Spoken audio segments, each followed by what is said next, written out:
Hello and welcome to Real Parenting for the Sensitive Mom, the podcast for moms who feel everything and still show up. I'm Adrienne Bishop, your co-host and parenting coach. And I'm Leah Andrioni, your co-host and family therapist. Today, we will be talking to Ashley Basilio, the creator of Get Fit with Ashley and Strong Her Together, a welcoming wellness community for women who want to feel stronger, healthier, and more confident throughout every chapter of life. After spending over 20 years in the corporate world as an engineer and product design manager, she shifted paths to follow her passion, helping women understand their bodies, build strength, and feel supported in meaningful ways. Ashley is a certified personal trainer, health coach, group fitness instructor, and menopause health coach specialist. She blends science, encouragement, and heartfelt connection to help women create sustainable habits and rediscover what feeling good can look like. Whether she's leading a workout, hosting a masterclass, or supporting someone inside her community, Ashley brings warmth, humor, and a deeply grounded belief that wellness should never feel overwhelming and no woman should have to navigate it alone. Ashley, thank you so much for being here. Thank you so much for having me. I am very honored to be here. I love your podcast. You're both helping so many parents, and I've actually learned a lot from starting to listen to you. So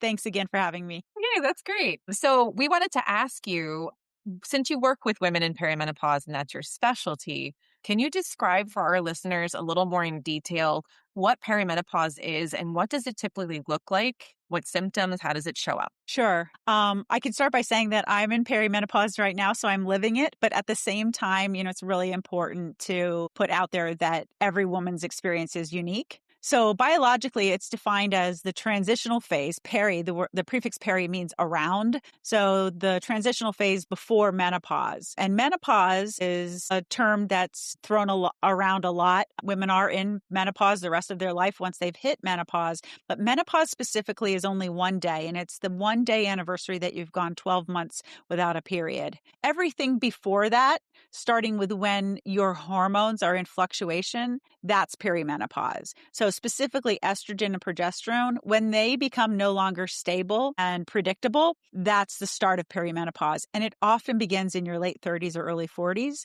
But again, every woman's experience is unique. Just in a nutshell, it can just be defined by hormonal fluctuation, not just hormonal decline. That makes a lot of sense. I think that is confusing for some people. So I'm glad you clarified for sure. And I think what's been a big learning for me with my clients is that I'll hear a lot of women say, oh, I'm done with menopause. But the truth is that menopause is that 1 day anniversary. Everything after that is postmenopause. But instead of saying postmenopause, we often just use the term menopause. And the truth is that women are in postmenopause or menopause for the rest of their lives. So it's not something that you're ever done with. Right. And so what kind of symptoms do you see or have you experienced or talked to some women about they have experienced in perimenopause? Geez, it really runs the gamut because this transition is a lot of times we think of it as a reproductive transition. So the 1 year anniversary of menopause is the official marker of when we're no longer able to reproduce or bear children. A lot of times people think of it like that. And that's honestly why it got kind of stuck in the OBGYN territory. But the truth is that menopause and perimenopause is a whole body takeover. There isn't one organ in the body that doesn't have estrogen receptors on it and isn't affected by these hormone fluctuations. So everything from your nervous system to your brain, your cardiovascular system, your metabolic system, absolutely everything is impacted. And depending on what you read and what source you're looking at, there can be 30 to 50 plus documented symptoms of menopause. And some women may feel like they have them all. Some may entrenched in the hot flashes and night sweats, but have not had any joint pain. That all varies by the woman, even by socioeconomic status, demographic, race, and all of those kind of things can impact how a woman experiences perimenopause. But every system is affected. Yeah, that's definitely important to remember. When I found that out, I was very surprised, to be honest, how impactful the estrogen is in your body and how much not having it will affect you in all areas. So I think that's really important to know for sure. Yeah. Absolutely. It's really unbelievable just uncovering this. And it's just important. I mean, I appreciate, again, you're doing this podcast because knowledge is power. And the more we know, many of us were not really prepared. I think our generation, we constantly hear things like, nobody prepared me for this. My mom didn't talk about this. My aunts didn't talk about this. And now here I am in the middle of it. And so it's great what's happening. There's more information, more education out there for women to feel more prepared coming into this about what's about to hit them. Because it can be harsh. Definitely. And I feel like it is a good thing that it's getting more trendy in a sense to have information out there and more people are aware. So I'm very, very happy about that. And the treatments and things like that, which we'll talk about in a little bit. Well, before we dive too much into the details, because I do want to hear all the details, I think we'd really love to hear a little bit about your story. You said you are in perimenopause, and really, how did you come to start working with women within this stage of life? So 5 years ago, I was working in a corporate job. I was in my mid 40s and it was during the pandemic, and I started to feel like completely out of alignment in my corporate work. And so I decided to make a bold leap, and I left my job and I relaunched Get Fit with Ashley. So Get Fit with Ashley was born in 2012, but it was sort of kind of mothballed on hold for the last few years. I decided to relaunch it and expand coaching classes, started a YouTube channel, all this stuff. But not long after I did that, I found myself in perimenopause, and I didn't even know what perimenopause was at the time. I just knew that my cycle was completely unpredictable. The intensity of the cycle and the duration and all of the kind of stuff was crazy. And I started having hot flashes, and they were very intense, night sweats, and just like affecting my daily living. My sleep was horrible, all that kind of stuff. So I went to my yearly GYN appointment, and I was seriously, genuinely worried that I was having some kind of breakdown. My life was falling apart. My oldest son was going off to college. I had just left my corporate job. And so it was kind of all these things mixed up together. But anyway, my GYN, I tell this story, it's just unbelievable. She came in the exam room. She was washing her hands. She had her back to me, and I just blurted out, like, there's something wrong with me. I don't know if I'm pregnant or what's going on. And she listened to what I had said, and she just kind of chuckled and said, oh, you're in perimenopause. And she turned around, wiped her hands dry, and went about the rest of the exam. And that was it. She never said, do you have any questions about it? Or do you want to discuss treatments for it or anything like that? So, and I'm not sure, honestly, if I had ever even heard that word before, perimenopause. I mean, I had heard menopause, but I don't know about that. So over time, my symptoms really escalated, and I was discovering that there were a lot of women that were around my age, my clients, who started talking about this. So fast forward, I found a new GYN, and she took the time to explain what was happening to me and offer me some support and treatment. But for me, I realized that was a moment where I wanted to Get Fit with Ashley to pivot a little bit and really target helping women who I could coach and train, who were going through the same things. So about a year ago, I got my certification as a menopause health coach specialist, and I really restructured my entire business to serve women in midlife. I started my community, Stronger Together, and I started a podcast, Stronger Voices, right about the same time you started your podcast. So that's really how my niche started. That's awesome. I love that.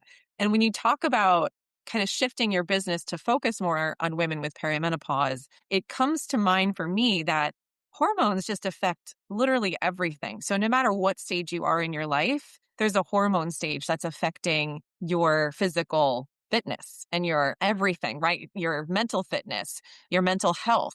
And so I can imagine that if you are working with people on building muscle and exercising and maybe even working on their nutrition, the hormonal shifts of perimenopause are going to come into play when you're working with them. So do you agree? Like, do you think that was a big part of it? I think that's a big part of it. And, because a lot of the times I'll hear women say, and I feel this myself, that the habits we had related to nutrition, working out, exercise, self-care, all of that stuff in our 20s and 30s and even into our early 40s just don't work the same anymore. Like those hard workouts, high intensity training can increase cortisol and can cause us to hold on to weight, wanting to drop a few pounds during the week that we gained over the weekend and sort of like starving ourselves, like really skimping on calories and eating too few calories doesn't work anymore. It backfires. That's not the way to lose weight. And so it's hard to accept that our bodies are changing and that we're aging and that those old tricks don't work anymore to maintain our weight and be healthy. And so, yeah, that's all related to hormones, estrogen, progesterone, testosterone as well. So that's absolutely a huge factor. Yeah, I don't think you can ignore it, especially for physical fitness or even mental health too. But it's just something that I feel like needs to be a little more prominent in all of the way that we take care of women in general. Like, where are you in your hormonal, stages of life? It's so important, so important. So I'm really glad that there are people like you out there that understand it and then are offering help that really works and is sensitive to that information. So I think that's amazing. So I know that we talked about fitness and physical health, and I think we're going to shift a little bit to, I know you're a mom, so you have two kids. So I wanted to ask you, how do you think that, or how have you experienced or know about how perimenopause symptoms maybe might affect how you parent or how you feel about parenting or how you interact with your kids? Yeah, I think so. I have two boys and they're going to be 18 and 20 this year. So I've got one in college and one in high school. And the biggest thing that I've noticed is that my stress response is higher and my buffer or sort of capacity to handle stress is lower. So that relates to tolerance, emotional regulation, irritability, anxiety. Those kind of things can just be much, much bigger and longer lasting issues than they used to. So I feel stress. I feel all emotions actually more intensely, even happiness. And I move between those emotions much more quickly and easily. Like I could be like really, really happy 1 second and then something happens that sets me off and I'm in tears crying. So, and I know, especially for your audience, highly sensitive moms and dads, this is especially impactful because our nervous system is already attuned to subtleties, but when you add in hormonal dysregulation, the buffer just gets smaller and things become more intense. So that's what I've noticed is that really that buffer for stress, overstimulation, reactiveness, lowered patience, that kind of thing. Yeah, I think that's super important to recognize that if you're experiencing perimenopause and you feel like your stress level has gone up, your anxiety has gone up, and maybe your tolerance or patience has gone down, it could be hormonal related and not something you're doing wrong or something wrong with you.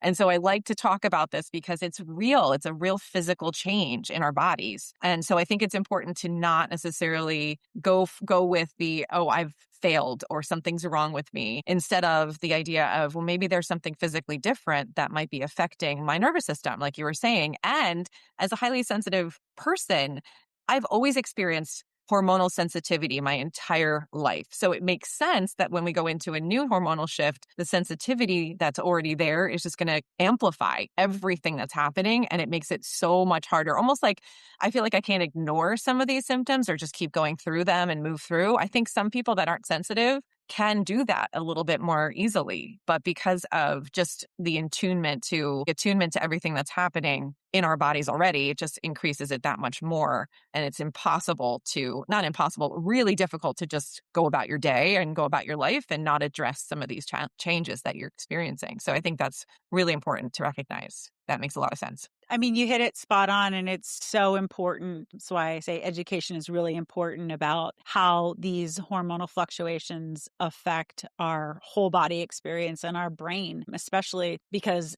this is not a parenting failure. It's a nervous system that's already under strain. And now we've got fluctuating hormones wreaking havoc and causing chaos. And, there are a lot of life factors that depending on your lifestyle and your family and your environment, there are a lot of things that can come into play at this time of life. And so it's hard sometimes to tease out what is perimenopause, what is being a highly sensitive person, what is, oh my gosh, my kids are getting older and they need me less, or they're keeping secrets from me, or they won't come home on time, or my parents may be aging and might need more help from me, or I'm reaching a crossroads in my career. Do I want to climb the ladder? Do I want to sit still? Am I thinking of pulling back? So there's a lot of sort of things that collide in midlife, along with the hormonal changes that things can become really overwhelming. And, it's important for people to know this is not a failure. You're not breaking down. You're normal, and that there's help out there. Yeah.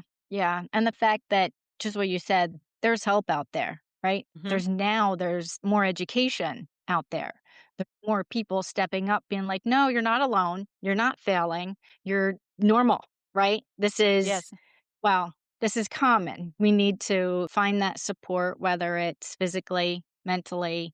Many people are going back to spirituality to try to figure Hmm. out what's going on. And if you're able to get the support for your hormones as they're starting to wreak havoc, then you can find that little bit of space to then be able to tackle growing kids, aging parents, work, life. And then, like you said, it's not a parenting failure. It's taking away that guilt that we feel when we're not showing up for our kids anymore like we want to, because we just don't have the capacity. And I know one big things of my symptoms for the perimenopause is the brain fog and the memory issues on when I can't necessarily remember everything that needs to happen for my kids, for work, for life, and I drop the ball.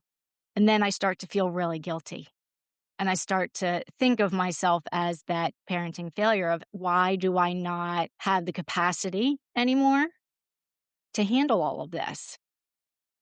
And it's really trying not to beat myself up for it. It's trying to understand what's going on. So then I can have more of the space to find the support and the resources that might be able to support myself during this transition versus just beat myself up, and then cause more anxiety.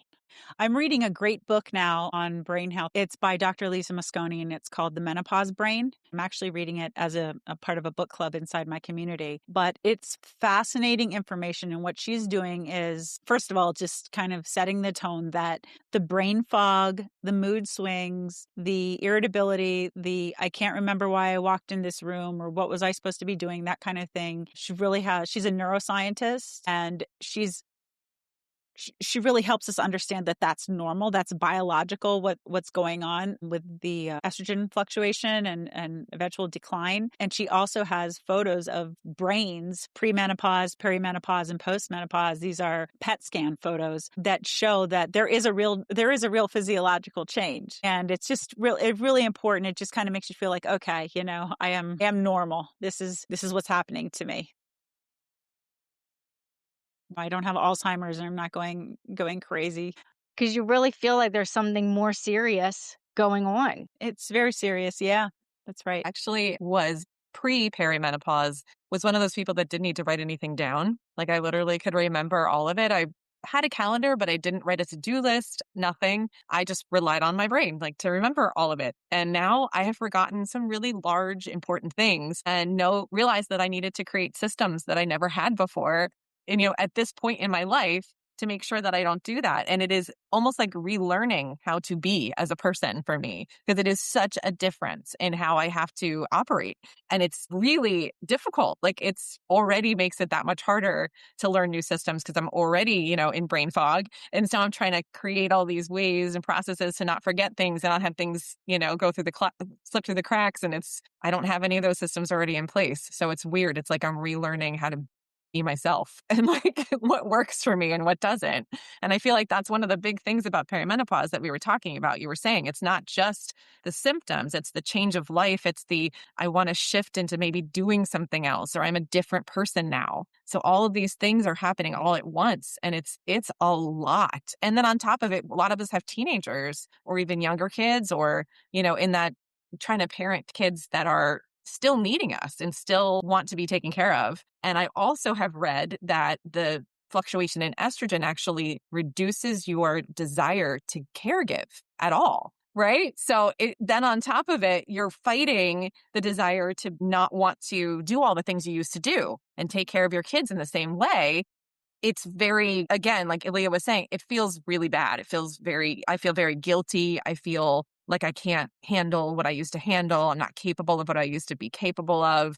I don't have the desire to nurture as much. And when you do nurture or caregive, we don't have the reward in the hormones that we used to have. So the brain actually doesn't release, I don't know if it's oxytocin, but I was reading that it doesn't release the same chemical hormones that make you feel really good when you take care of people. And so not only do you not want to do it, but then the reward isn't there anymore. So do you see that, notice that, or have any experience with that? Yeah, I do. And it's funny because a lot of times that I don't know if you want to call it a symptom, but that fact is touted as one of the great things about menopause is that you get into this phase where you don't care that much anymore, right? So we've all seen the Melanie that's gone viral, "We Just Do Not Care" club. And that's really, really funny. She started quite a movement with that. But women report statistically that they are happier in the years post-menopause because they just feel like they don't, not that they don't care anymore, but that filter of gone is trying to take care of everybody, be everything for everybody over taking care of yourself. And it feels like more of a selfish stage where, you're more in tune with yourself, self-aware and what you like and don't like. And so a lot of times that's like, I want to get to that, right?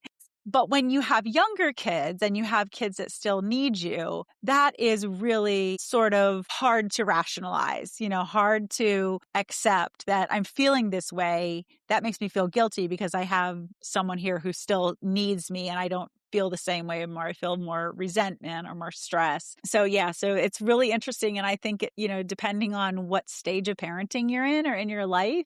Yeah, I started going through perimenopause probably around 40. It got really intense around 42. And at that point, I had a 4-year-old, 8-year-old, and 12-year-old.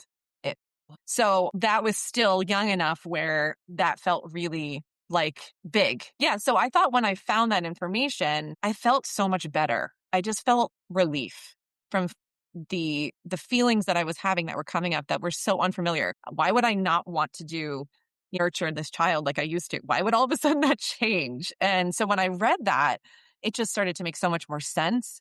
And I started to be nicer to myself, right? And just understand myself more. So like you were saying, education is so important, and it 100% is, which is why it's so good to get this information out there for people to just know why maybe they feel differently and they haven't changed anything and they're still the same person, but they don't maybe want to give their kid an apple every single time they ask because you're just like, why can't you get it yourself? Like, I don't understand. Like, I don't want to do that anymore. I don't want to help you anymore as much. It's just a very strange feeling. But I also was talking about how the boundary setting has to be there more now. And taking care of, you were saying, like, you kind of go into this mode of, I want to take care of myself, or I need to take care of myself more. It feels selfish, but in the end, I think is more healthy to really listen to those messages that your body is sending you about maybe you need more rest, or maybe you do need to take care of people less and set some boundaries around those kinds of situations so that you're not completely burnt out. I feel like burnout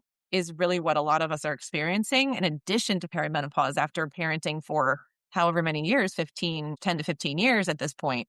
I feel like there's a combination there that can be really, really difficult to manage and keep going if you're not listening to those messages and making some changes. So do you think that's what you've experienced also? I think burnout can be glamorized too on social media, like the woman who does it all, or the parent who does everything for everybody and has the career and the family. So yes, you hit the nail on the head. At first, just starting to educate ourselves about perimenopause and this whole body impact can really help set expectations and improve self-awareness. But I think there are some things definitely that can help us handle the overload. And so when you talked about boundaries, that's exactly right. That's one of the things is, boundaries from privacy type of thing to having your own space to, like, I wear earplugs to bed because I can't stand any noise of the clock ticking or anything like that. I have softer lights that I turn on in my room where I just need some sensory boundary set. I have these lights that go around the room there if I can't have major light going on. Any kind of movement breaks where you're just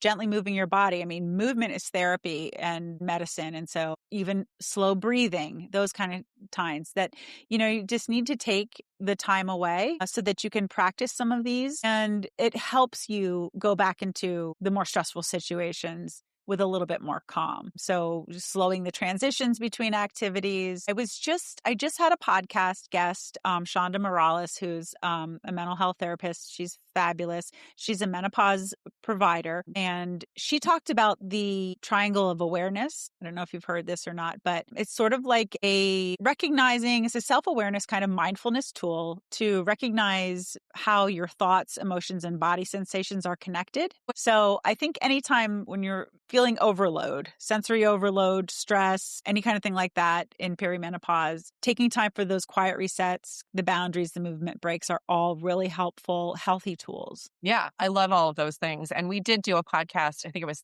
the second podcast where we talked about self-care. So I think all of those things apply. All of those tools are good to go back again. But yeah, so some of the things that we did talk about are very quick and easy. Like you were saying, they're not going to take a ton of time. Just take a movement break or do some breathing, that kind of stuff. And also just it helps you to tune into your body a little bit more, which I think is really helpful. And just kind of notice, what am I feeling? Where are the sensations? Do I have some tightness in my back? Where am I feeling tense?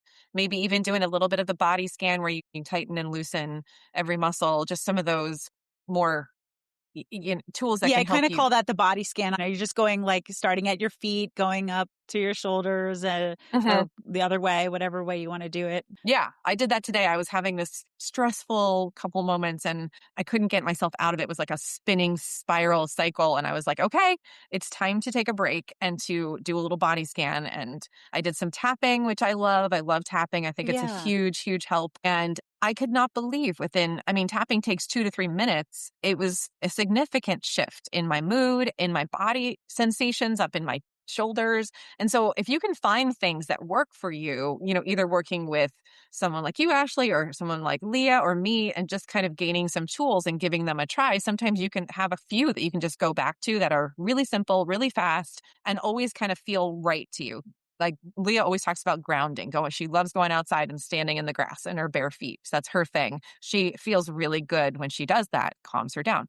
So I feel like, especially in perimenopause, we have to just take more time for this, a little bit more, even maybe not even time, but have more awareness of how it impacts your day and has those build up, right? The stress builds up, builds up, builds up. And so having some of those little techniques throughout the day that maybe you can do quickly can really help that build up and not have you feel it by the end of the day that you're completely burnt out or stressed out. And hopefully it helps the cortisol levels. I'm not sure, but It definitely does. And I really like how you define that. I just want to emphasize that I find myself trying to educate women about what is self-care, because I think for a long time, self-care to a lot of women, it means selfish, right? They think of day at the spa or getting nails and massage or long baths or, that kind of thing. And it's important that, we redefine that based on our lifestyle. And so all that stuff is really, really nice. And if you can get it, you go for it. But really what self-care is at its bones, and you explained this beautifully, is simplifying and giving your body what it needs. So when you're in perimenopause and you're feeling stressed, like you just need a little something, but you don't have the time or the money or the energy for the spa day, simply just like simplifying your choices, the choices you give your children for what's for dinner or what to wear the next day, the choices that you give yourself about what you're going to get done that day, lowering your expectations, perfectionism, scheduling fewer get-togethers, or prioritizing your rest. It's not about, doing more of the right things. It's about reducing the load. And, whether that's a physical breathing, standing in the grass, tapping, or just saying, I'm crossing this off my to-do list today, or I'm going to simplify, we're having breakfast for supper, just to reduce friction. I think, that is really at the bones what self-care is about. One of the things that I like to do occasionally for self-care is just to pick a drawer and clean it out and make a donation pile, or whatever's not getting donated and not worth it, like throw it in the trash. I mean, that is just such a quick thing. And I'm not talking about tearing your entire closet because I've been known to do that before, and that just gets me more stressed. I'm talking about like a very small area that you can see an immediate impact on. Just one drawer, one cupboard. yeah, I was reading somewhere that to do that, you could take 15 minutes to just declutter one small area.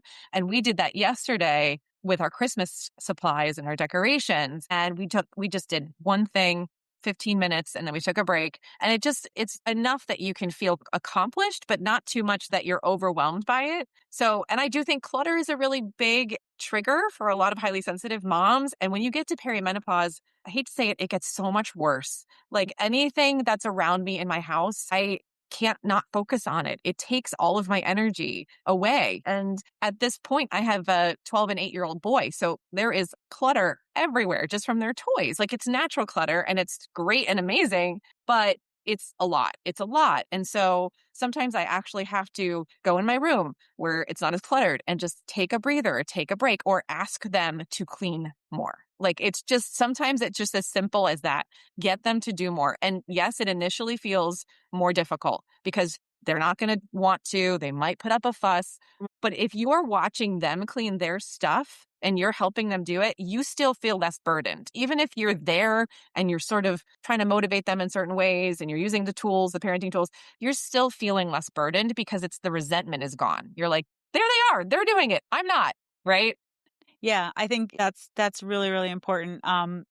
Great example. You were talking about the Christmas decorations. So this year, I mean, historically, like my husband and I put up the Christmas tree and Christmas decorations. We've tried to do this as a family before, like how it's supposed to be. Everyone has hot chocolate and sits around and does the ornaments together, but it's always an argument. It's always a fight. There's always laziness and that kind of thing. So my husband started doing it this year and he got like one box of ornaments up and we have a lot of ornaments. And I just said, you know what? That's enough. I don't even want to put them all up. I didn't even get all the Christmas stuff out. And part of me felt so guilty for that because some of this stuff is really special and I only see it one time a year. And I feel like it should take over every flat surface, should be decorated with Christmas stuff. But I can't tell you how much more peaceful I felt this season, just not looking at all of the stuff and the clutter. So I think Love that. clutter is huge and it's a huge thing to tackle. I mean, I want to declutter every room in this house and it would take months.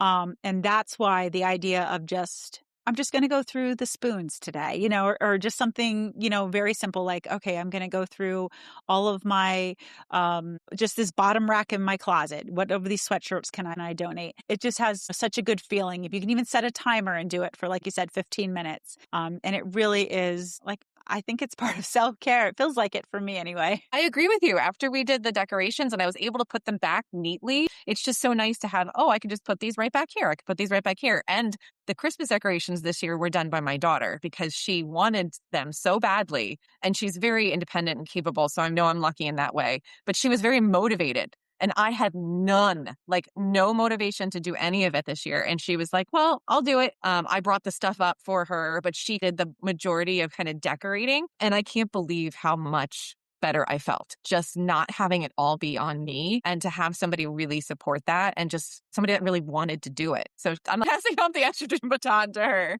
She wants to make house and everything is all decorated perfectly. That's where she is. And I'm literally on the other end of that spectrum where it's like, no, I want nothing in the house. I want it all to be completely clean surfaces, maybe even all white with nothing in here at all. And like beautiful lighting and some nice music, maybe a couple candles. And it's never going to be that way.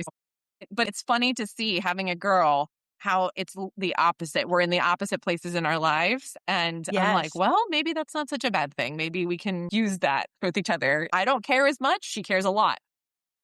Yeah.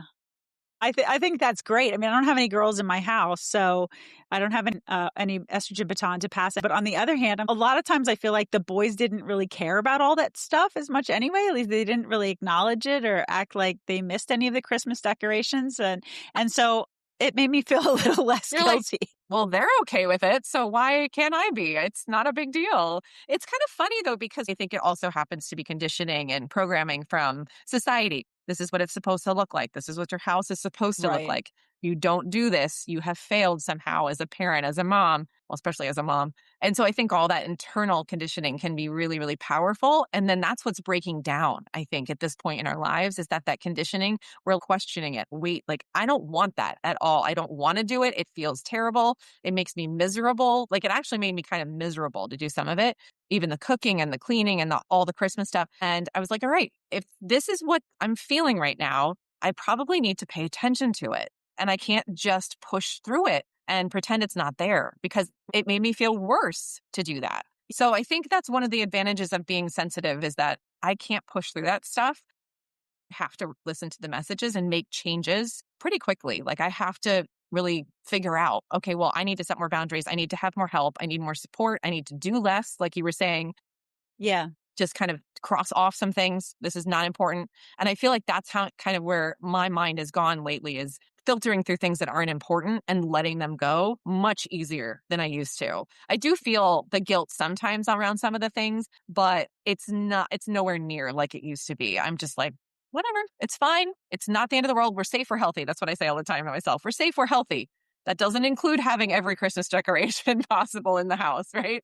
Yeah. It's going to be okay. One of my goals for 2026 is start to try to embrace a little bit more of the 80-20 rule, because especially with the things that I get caught up in, Instagram reels and stuff like that, I'm just not innately good at that kind of thing. And I spend a lot of time for very little payoff. And so just reprioritizing and deciding like what really is important, what's the best bang for the buck, how can I help more women? What is really getting through? And what is the stuff that is not really getting noticed but taking lots of time?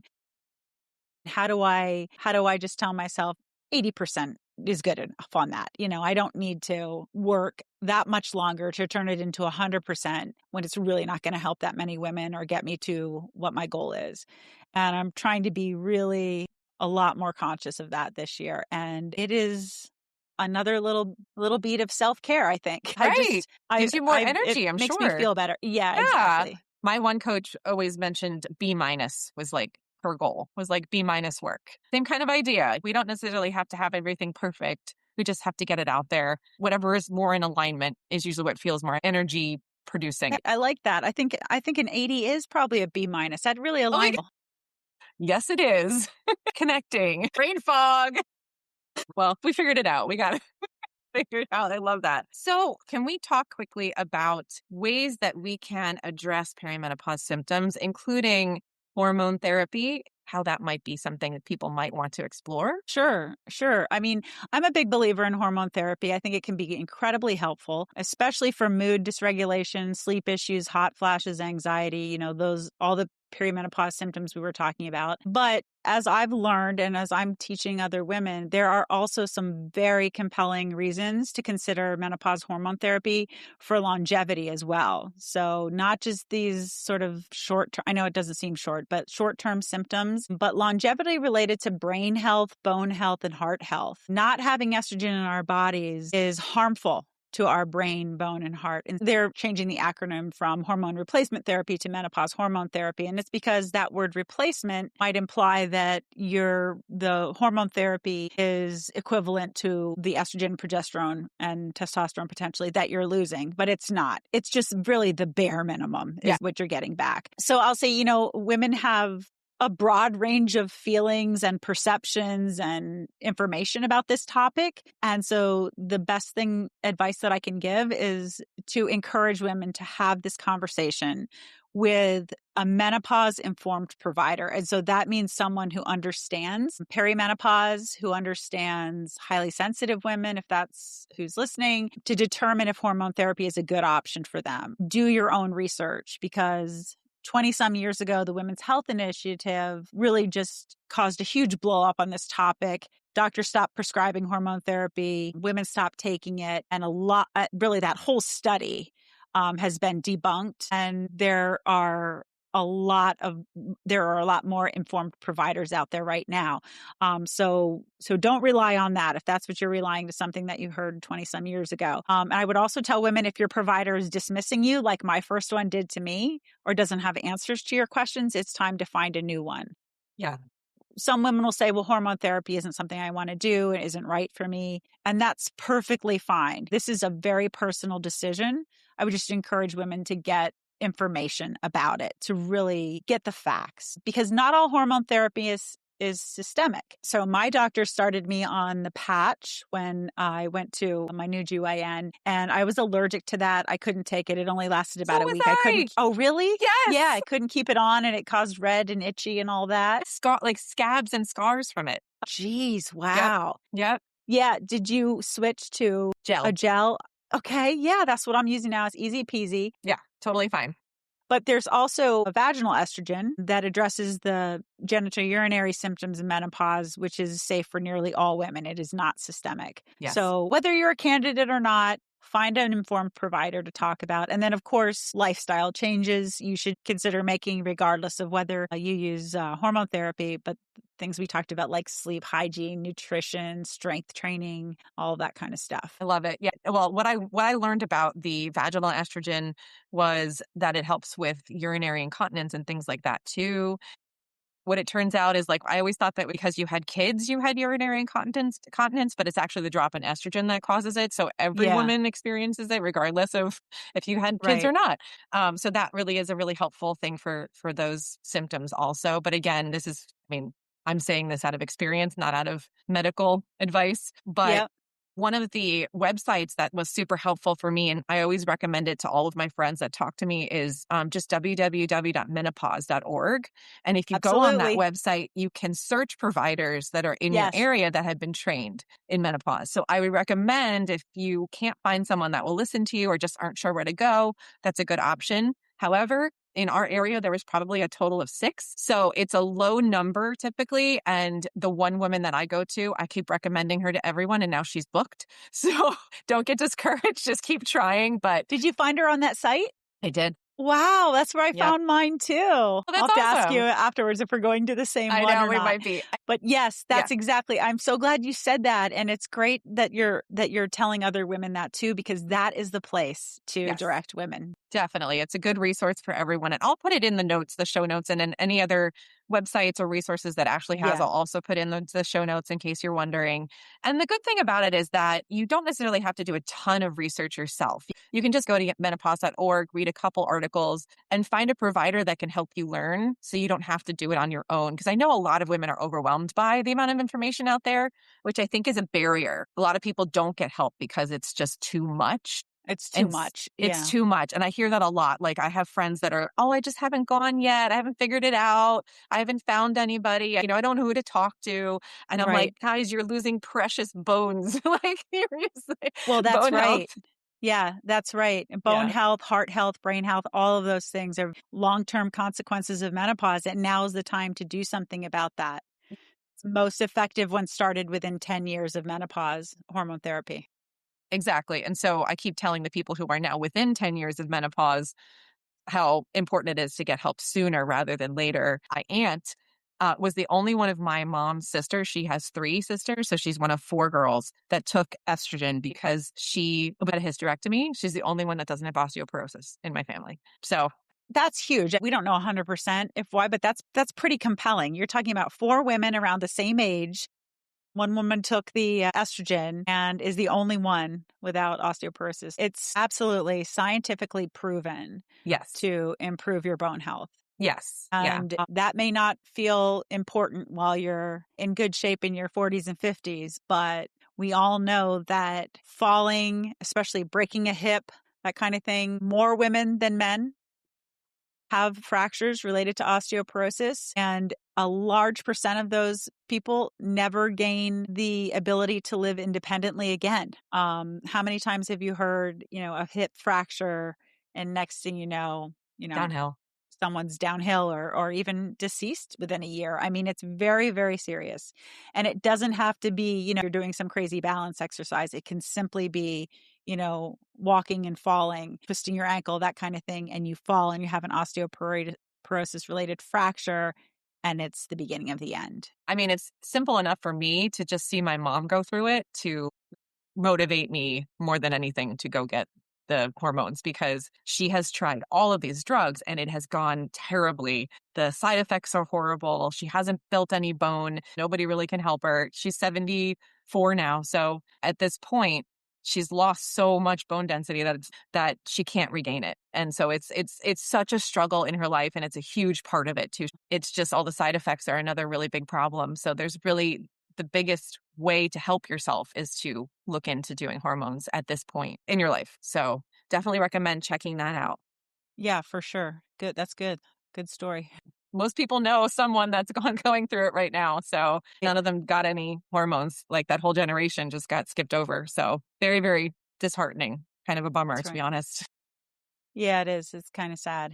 Yeah, it is really sad. So I want to end with one question. You did mention a little bit about this before, but what do you think are the upsides of going through this transition, if there are any? Yeah, I think there are so many upsides. Actually, I'm starting to get excited about it. Although every time I get in my period, I realize I have to start counting all the way over again for 12 months. But I'm just finding I'm going to be turning 51 this year. I feel like the upsides are having stronger boundaries, whether that means within your small circle, just needing time by yourself in your room or with your book, your AirPods, or even just saying no to more things. The people pleasing hormone, the estrogen projective hormone we talked about with the people pleasing and the caretaking. I think that's almost sometimes can feel like a relief, a burden relief to not really care as much. Greater clarity. I know for me, and it might be a combination of leaving my job, starting the community and the podcast, but I really feel clear on my purpose in life. And I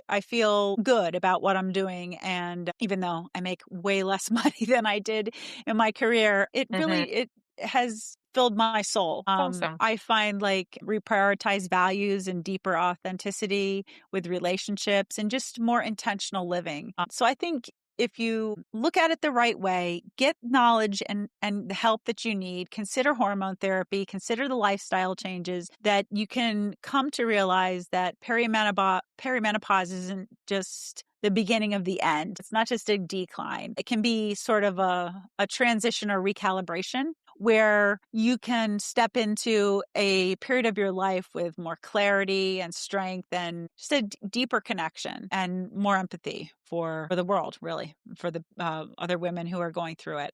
Yeah, I love that. Those are all really, really good points. And I think one of the things that I've had to kind of wrestle with on my own is a lot of the things I feel and think are coming out of my mouth before I can stop them. Yes, it's like you have to kind of recalibrate yourself to like getting used to that a little, but Yeah, it's kind of nice because, and on top of it, if I say something that someone isn't like appreciative of, not like I'm offending anyone specifically, but if they're just kind of like, wow, like I don't agree with that, or I don't think that, I'm like, okay, it's fine. I don't care. Like that's how I feel. And it's just me. Like I can't force right. you to feel that way. And I don't, it's okay. Like the people pleasing has gone down. And I feel like I am kind of just expressing how I feel more authentically, so much more easily now without having to Yeah. worry or feel guilty or shame or any of that. So it definitely is an upside.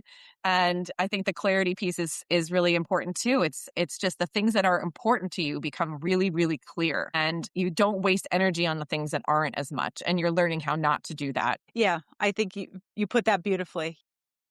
Share those same thoughts. Anything else you want to add? I'm really glad that you brought up about the menopause.org because that's just an important place to direct women to who feel like there's so many books, there's so many magazines, there's so many shows, where do I Yes. start? That is the source of truth. So directing women there, just to continue to listen to podcasts like yours and read from reliable source and follow. If you're looking for somebody to follow on social media, make sure they're credentialed.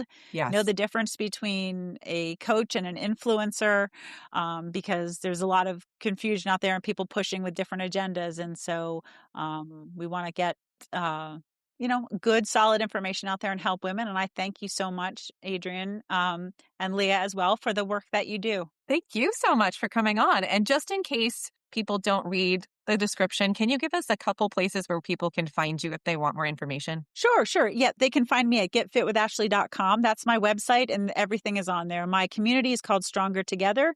It's linked right off of my website, and my podcast is called Stronger Voices, and there's a link on my website for my podcast as well. Well, thank you so much. This has been a really great conversation. I really appreciate you coming Thank on. you. I do too. Thank you so much, Adrienne Yeah. and Leah. You take care. All right. Thanks. Thanks for having me.